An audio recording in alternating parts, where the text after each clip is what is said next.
Had a college gig yesterday. I have another college gig tonight. And then Saturday, I'm doing like I rented out like a small little black box theater at in Uptown. Yeah. And just to see if any fans come out. We so far sold 30 tickets, and I'm like pretty happy about it because I'm Yeah. like, yeah, because I haven't even released a special yet. So I'm like, okay, some people like me, some people like. I mean, look, I'll tell you right now, that's 30 more tickets than I've ever sold in my life. So there you Oh, oh, stop! You're too modest. You're too modest.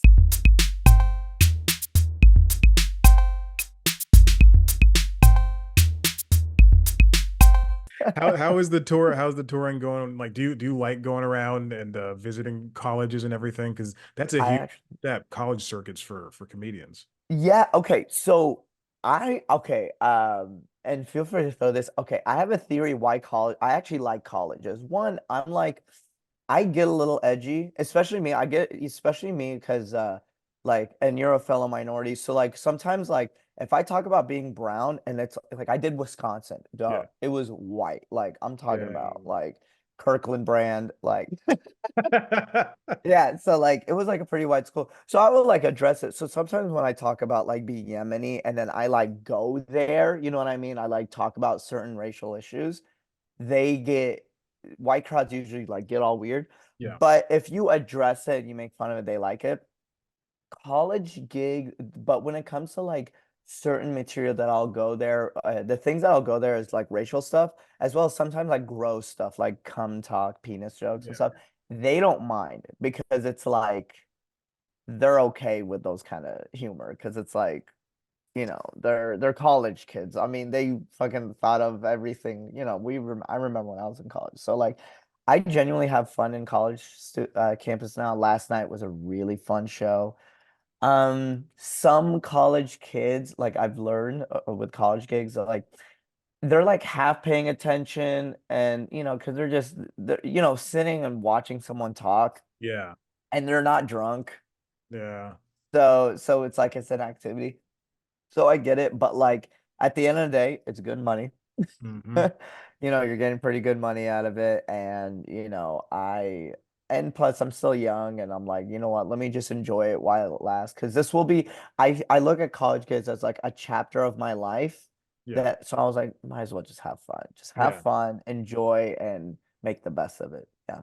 But are they excited to see you? Because obviously, that you're going to this campus, there's going to be some that don't know you. Or when you come out, do you feel the difference between somebody at a comedy club who says, I'm intentionally going to go see comedy versus this child who goes, I guess there's something on campus that I'll go to? Yeah, yeah, yeah, yeah. So like in what was I gonna say? The what I like about co with the difference between the college campuses and the comedy clubs, the thing is, um so like comedy clubs it's like a lot easier, especially now like I'm at this point in my career where like I have a following. I don't have Yeah. like zero. So it's like when I go to a city, like I'll have people who like came to intentionally see me, but then I'll have another 50 of like people who are just a friend brought them or like they're just here to see a comic and just,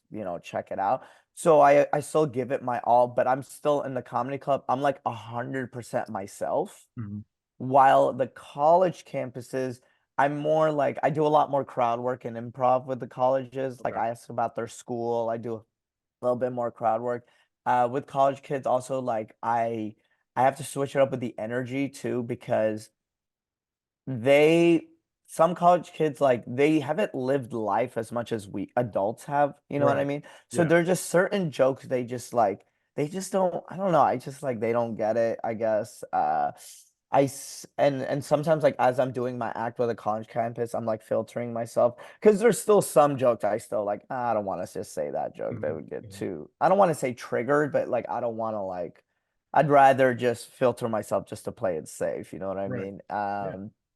Uh, but that is a good question. Also with colleges, it's like you're just like an event. Does that make sense? Like how many times when you were in college, you were just like, oh, there's this musician. Oh, there's this comedian. So it's like there was people who were like I did it in a dining hall last night. So there were people who were listening, and then there were people who were just studying or eating lunch, and then they look and like, oh, there's a, and then they watched, and then at one point they like left in the middle of my set. Nothing too bad. Like I Right. get it. Like I'm at this point where I'm like, yeah, like they're college kids, they could leave. Yeah. However, if it's a comedy club and they get up and leave, I'm kind of like, oh God, Mhm. I'm a bad comedian. They didn't even pay for their check. Just leave the 2 drinks and go.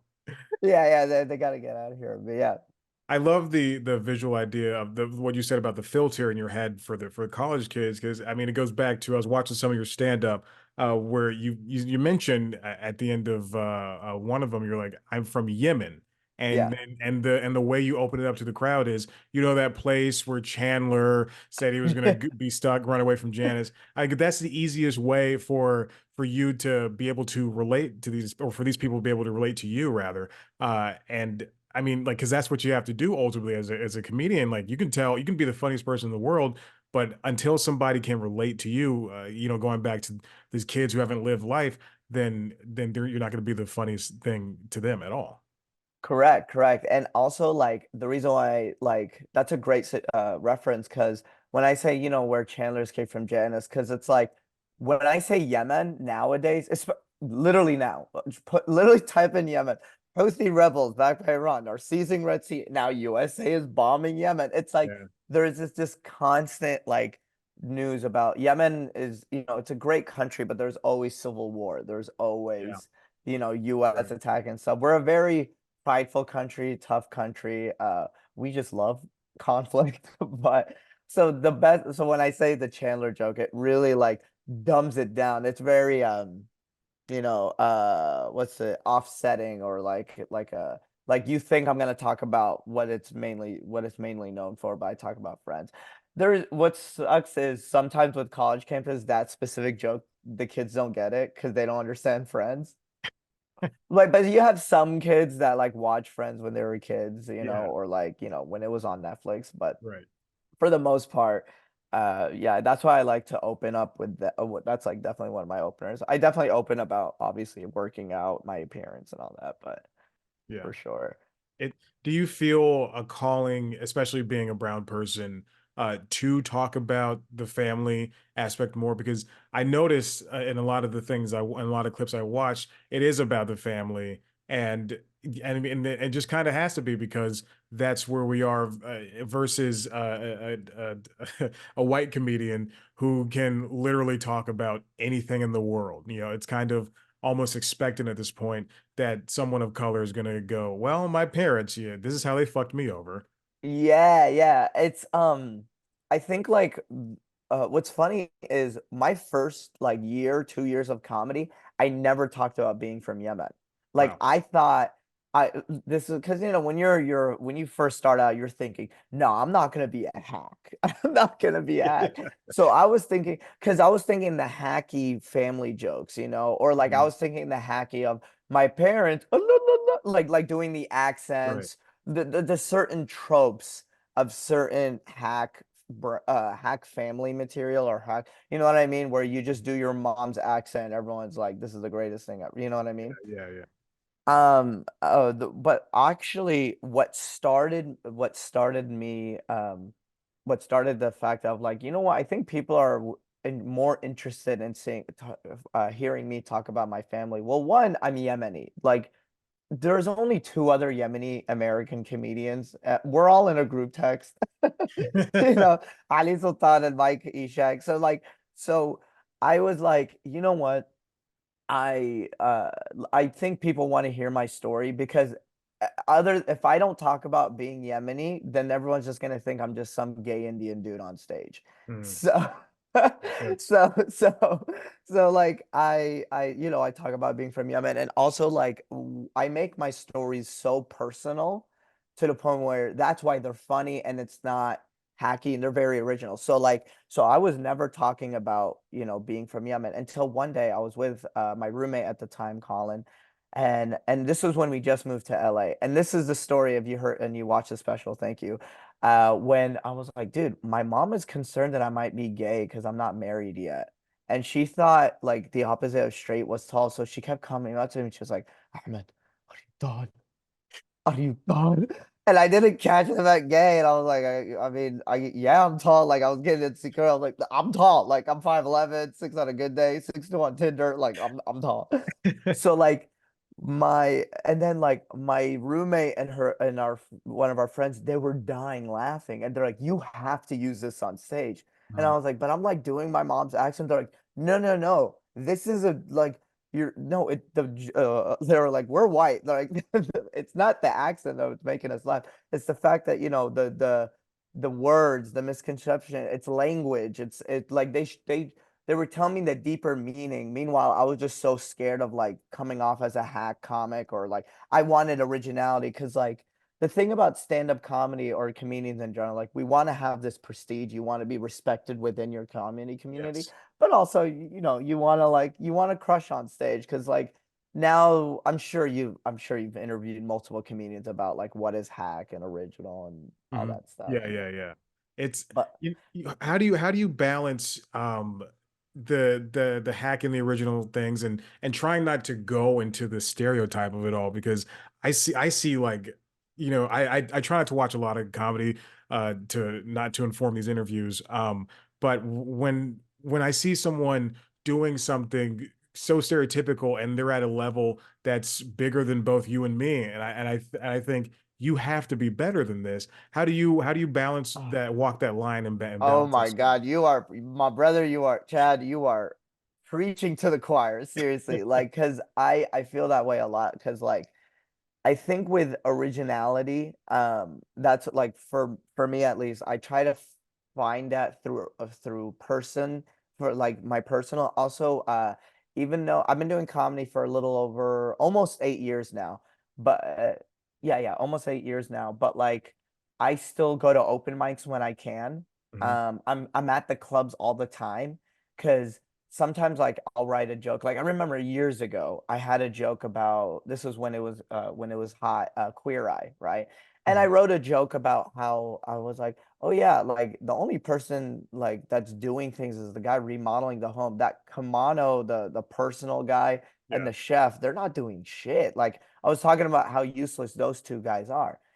And then I swear to God, bro, this was like 2019, and I Mhm. was like going to all these open mics. Within that week, I heard two, three other comedians that had like a similar premise. Ugh. And I was like, you know what? And not it's not that they're stealing my joke. It's Right. just like, oh, everyone is thinking of the same thing, you Right. know?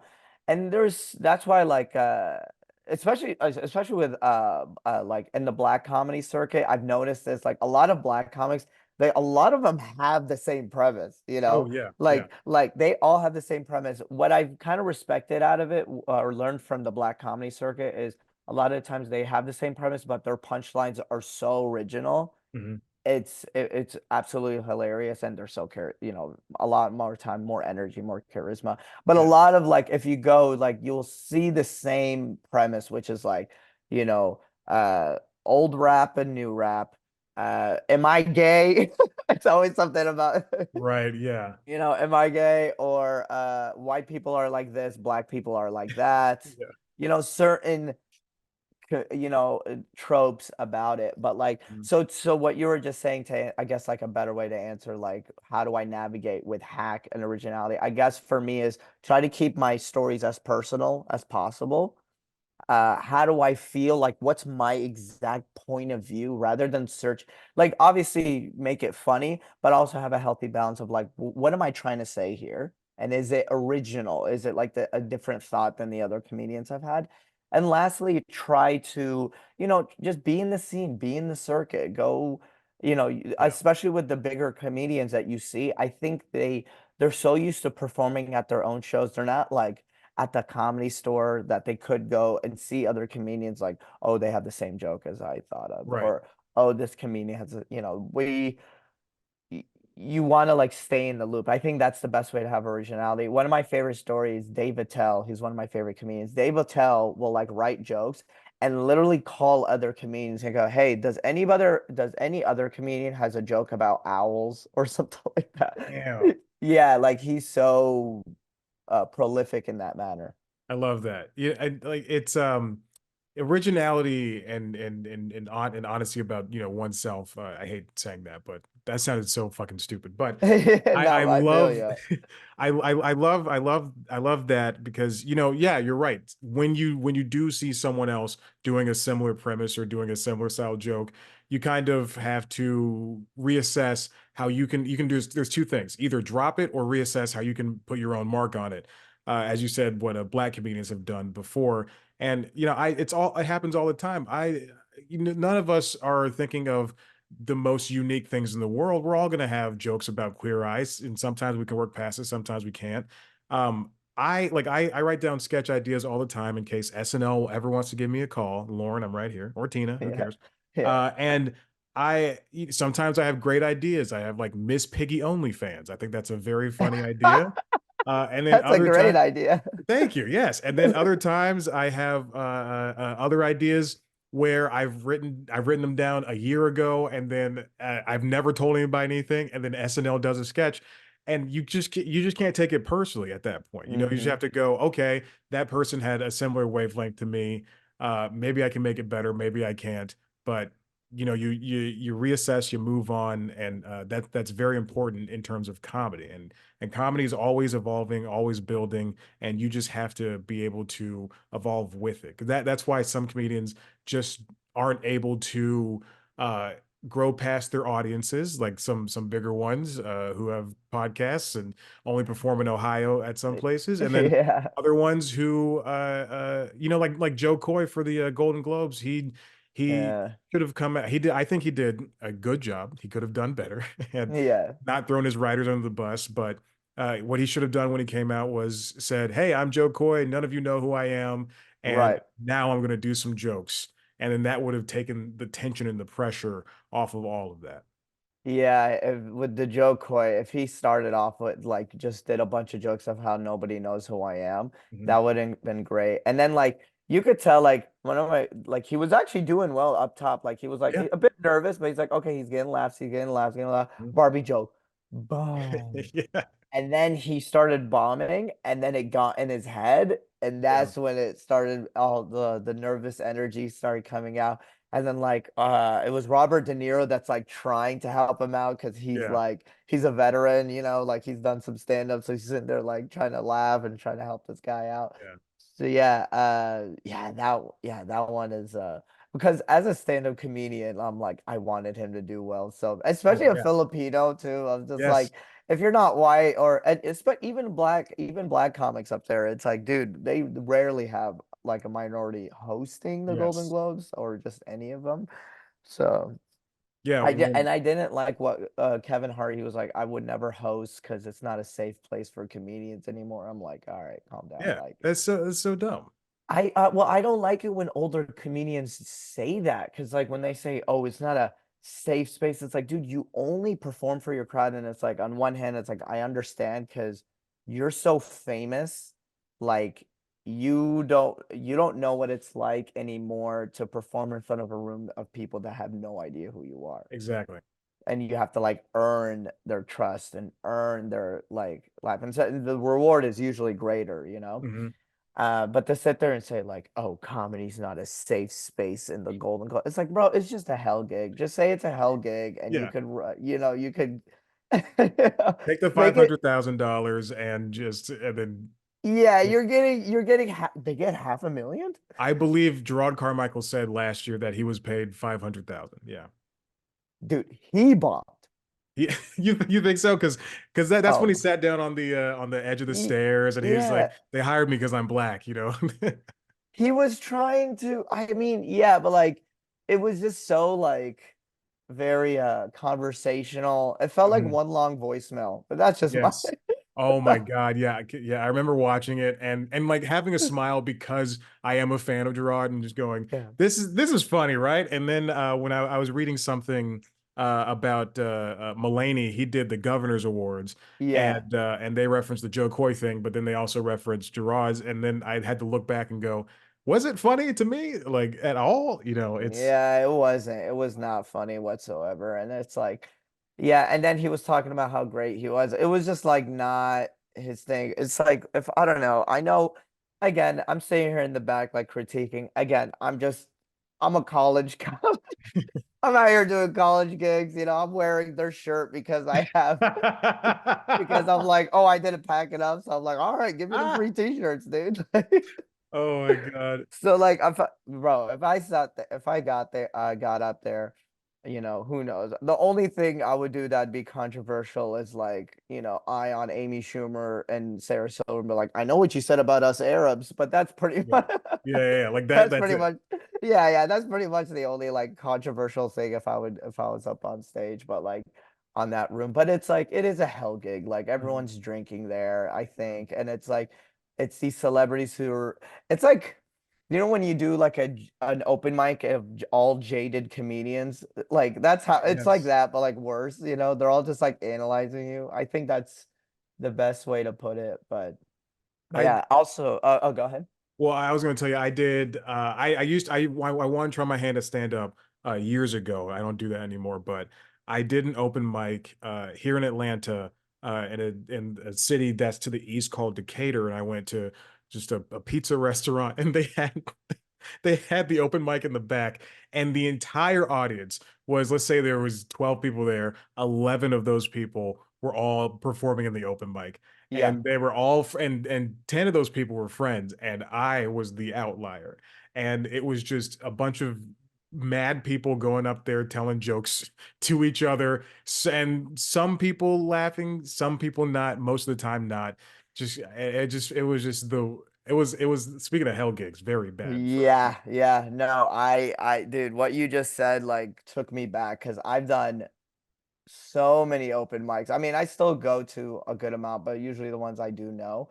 But like, especially in New York, I heard the open mic scene in New York is way harder than the one like the open mic scene in LA. At least it's a bit more supportive, or like yeah. you could at least perform in front of some audience members. But yeah, Chad, if we're ever in the same city and you think you have a good 5 minutes, I'll throw you up on stage. How about Oh, perform that'd in be front of a great. real crowd that will actually pay attention? But they're gonna expect you to be good, so you gotta like the Mhm. pressure. It's a lot more pressure. The only thing beautiful about those jaded, shitty open mics, it's like there's no pressure. There's Right, no yeah, pressure to be yeah. funny whatsoever. Yeah. You can say Uh, whatever you want. Exactly, exactly. But yeah, thank you. Again, also I wanted to say thank you so much for watching like the screening of my special. I know you saw one of the older drafts, but like I should be getting an updated draft soon. I'm actually adding like a little mini sketch, like less than a minute, Okay. with my that I shot with my friends. And then I also added I was in Dallas and my director Dawood's also in Dallas. So I had him come over to my place and we did like a small little like interview with me and my brothers. So we talked about like the goat joke, like a cool little Mm, behind the scenes thing while we're running credits. It's just like mhm. talking with my brothers, stuff like that. I think it'd be Yeah. cool. I like extra stuff in specials. I think Yeah, that, yeah. that really goes to show like who you are as a comedian, and like really opening up people to your lifestyles. It's you can either just do the jokes and just and let that live, or you can bring some breath into it, some life, and going that route is a very smart and fantastic move, especially for this is your first special. Yeah, yeah. This was my first special. Amazing. The reason why I called it special, not special, uh, was I guess it's like it kind of like winks at who I am as a person. I'm very like I don't want to say like I don't like being all this like, oh, I'm flying, this is my first special, like, it should be on Netflix, it should be on all. I'm literally Yeah. like, hey guys, like the way I want to present it is like, hey guys, here is this like about hour of ish of material that I've been using. I want to start writing new material. This is the Mhm. name of the game, so I'm just gonna put out this content. So I did like a little mini sketch, like of me. Like I even talk about it too, like with the sketch that I bring it up. It's like the intro to the special, to the actual hour. And basically it's just like me on my laptop with my friends, and then like they're like, oh, you want to hang out? I was like, oh, I'm about to go record this hour. And they go, oh, you're recording a special? I'm like, it's not really a special, I'm just like an hour, I'm just putting it on YouTube, it's whatever. And he's just like, is it an hour? I was like, yeah. He's like, are you taping it? I was like, yeah. He's like, that's a special. I was just like, it's not a special. So then it's like my friends, all like other friends, like, you're a special guy, right? Uh-huh. So, and then he just starts choking me. He's like, you need to be proud of yourself. You need to love yourself more. Like, you need to start taking care of your, and then so it's just like very like silly, but it's just like, I wrote it, it's just it's a special, but it's not like it's just me saying it's not really a special. Like putting myself down, I guess. Yeah. But you are right. It is a special. It's my first hour. I'm putting it out on YouTube. Um, it's I'm excited because it's like my first body of work Hmm. that I'm putting out. Because Yes. like growing up as like just a huge comedy fan, back then it was albums that we all know and love. Like Yeah. me, oh my God, like I Nate Bargatze, Yelled at by a Clown, Mhm. John Mulaney, The Top Part. Like everyone remembers all of their specials. I remember their albums. Hannibal Buress, My Name is Hannibal. Yes. I was a huge fan of just out comedy albums, but Yeah. now no one really listens to comedy albums anymore. So they'll watch you like so I'll put out a YouTube special and then I'll put all these like short versions or short clips on Instagram so it could promote the or Instagram, TikTok on social media so Yeah. it could promote because nowadays to build your name, you have to create long form content and then build bite it size into short form content. Right. One comedian that I admire so much. I even DM'd him. He hasn't responded yet. His name is Josh Johnson. Yeah. Oh, I This know man. Josh. I've talked to him twice. Yeah. Oh, you've spoken? Oh Yeah. man, I'm jealous. Dude, I admire him so much as a comedian because within 2023, I think he mentioned this on a post. I think he put out like almost 7 hours of material. Yeah. Yeah, puts Sounds out like it. so he just constantly writes and puts out original good joke writing, good material. Him and Fahim Anwar, those are like the two I know comedians Fahim too. I Yeah. admire so much because like they, I mean, they'll put out some. I mean, Fahim and Josh, I don't know about Josh. I haven't seen it yet, but they'll put out some crowd work material. But like, there's two types of comics, and it's like I'm trying to be the happy medium too, Hmm. because I'm not bad at crowd work. Like I could do it. I'm not the worst at it. So so I'll put out I'll drop some crowd work material. But personally, like hopefully I could get passed at the Comedy Store or get passed at the Comedy Cellar. That way I could have like like the fact that a lot of these comedians are able to put out like Josh Johnson, he's at the Comedy Cellar, they have a good camera angle and he has Yeah. this amazing audience. So he has these opportunities to just put out like all these jokes that he's writing also with a good crowd, so if a receptive crowd. Mhm. Meanwhile for me it's like I'm not in front of a full receptive audience all the time, so I am, and plus I'm not as a good enough joke writer as Josh. Like if I'm writing my joke I got to run that through the through the mill a couple more times, but like I don't know. Him and Fahim are like those two are like the comics I admire so much, as in like there's just they're such prolific joke writers. Him, Yeah. Mark Norman, Sam Morril, of course. But Yeah. those two I look up to a lot because they're both minorities and they're both like, they both have a really good unique voice.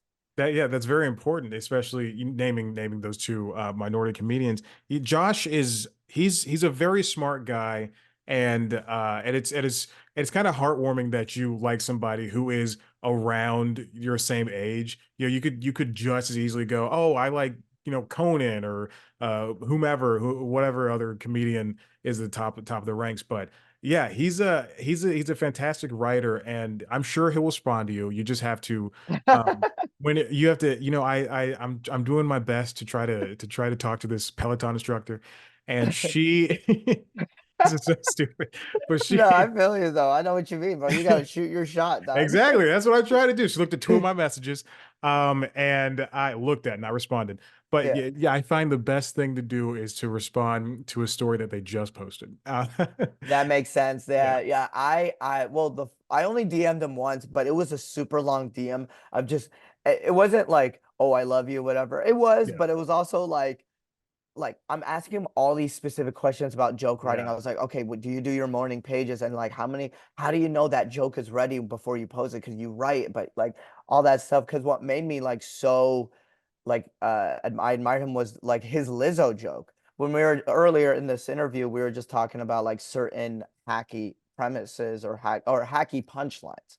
Hacky premises, not really, because like, it's a premise. Everyone can have the same premise, but like when Lizzo got in trouble with Banana Gate, Mhm. right?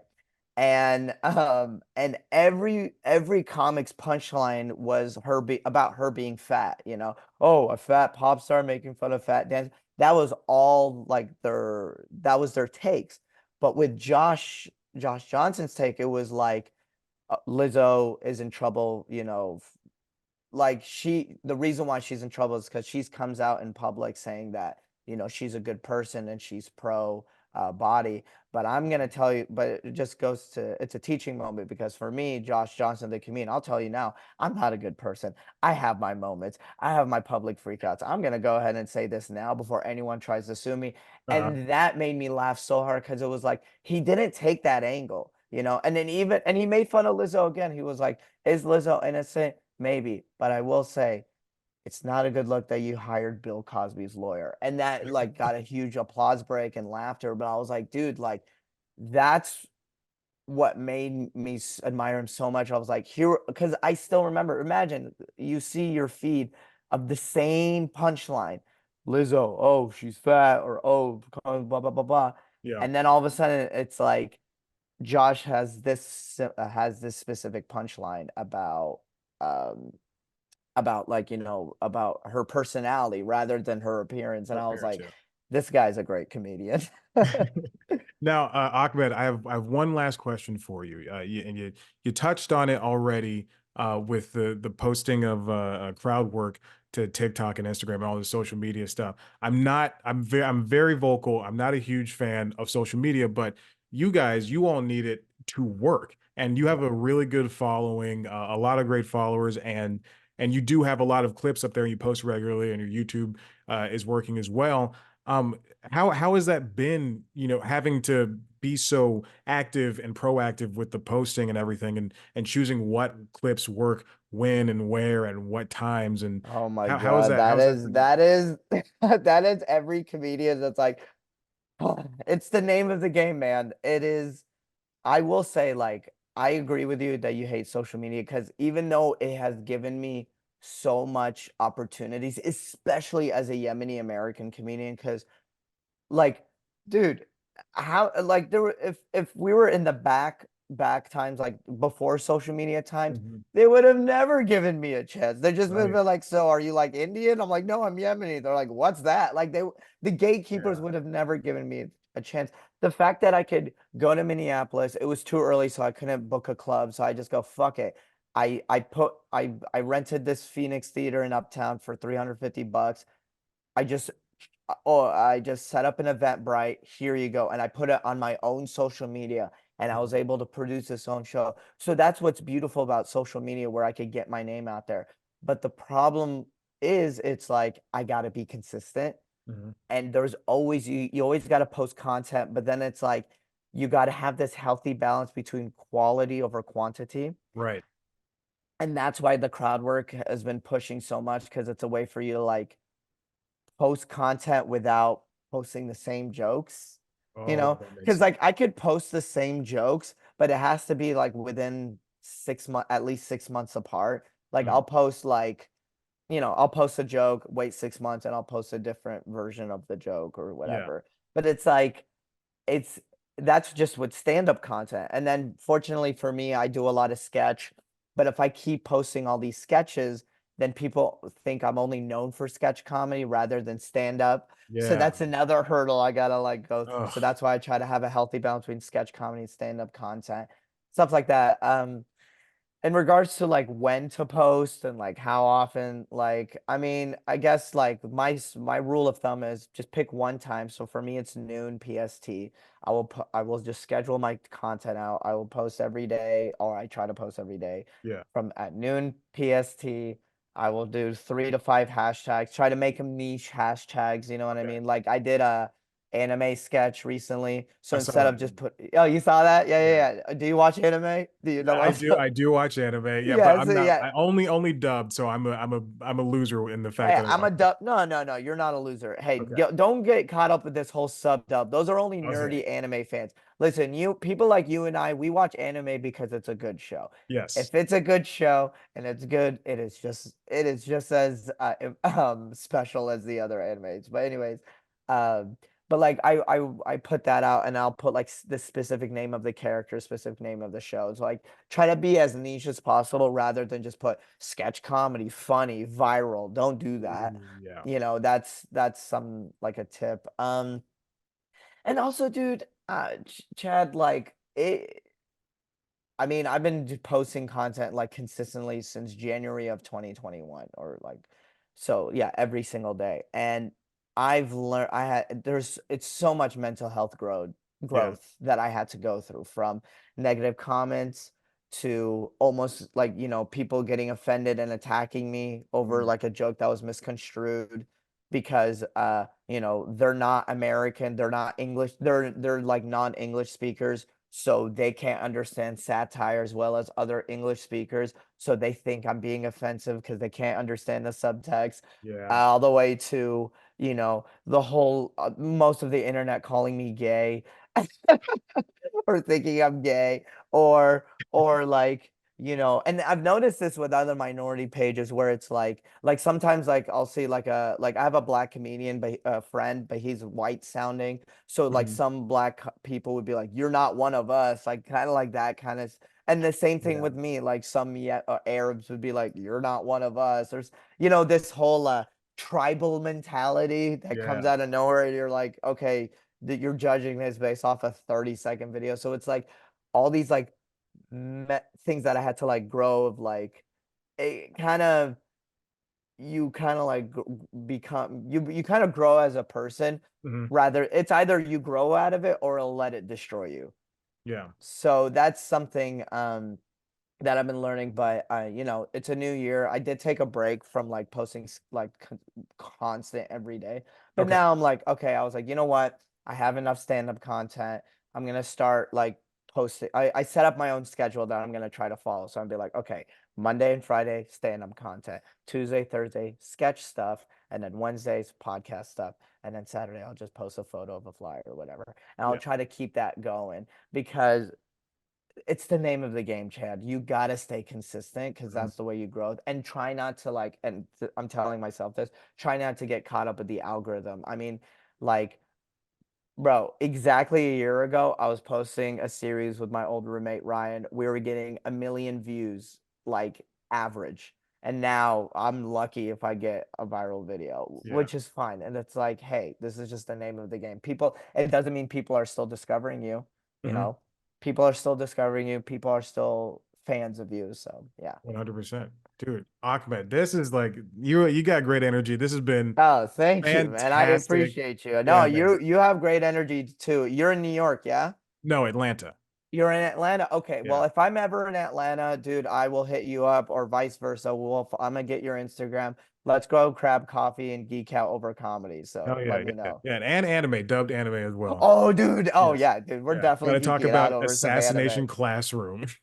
The assassination class. I actually heard. I'm gonna add that to my list. I haven't heard That's about a that. good one. It's very sexual, but it's a good one. Dude, that's all animes though, bro. It gets weirdly sexual, but you're like, Yeah. but the story is great. Like, have you seen Jobless Reincarnation? Yeah, yeah, yeah. Yeah. Yeah, yeah. It's like the story is amazing, but like, gosh, it gets so Ugh. weirdly Yeah, yeah. You're like, it's cringy sexual, but Can't hey, talk about it too much. yeah, yeah. You can't. Yeah, you don't want to talk about it too much, and then you and I will end up on a list. Uh, anyways, but dude, Chad, thank you so much for having Yeah, me, and thank you so much for like interviewing me and getting my name out there. Because again, it's like I'm just trying to get my name out there as a yeah. comic. You're very welcome. And I'll send this to you as soon as it's done. Okay, I appreciate it. We'll keep in touch. Okay, Yes, sir. All right. Have a good one. have a good one, brother. Take care. Bye.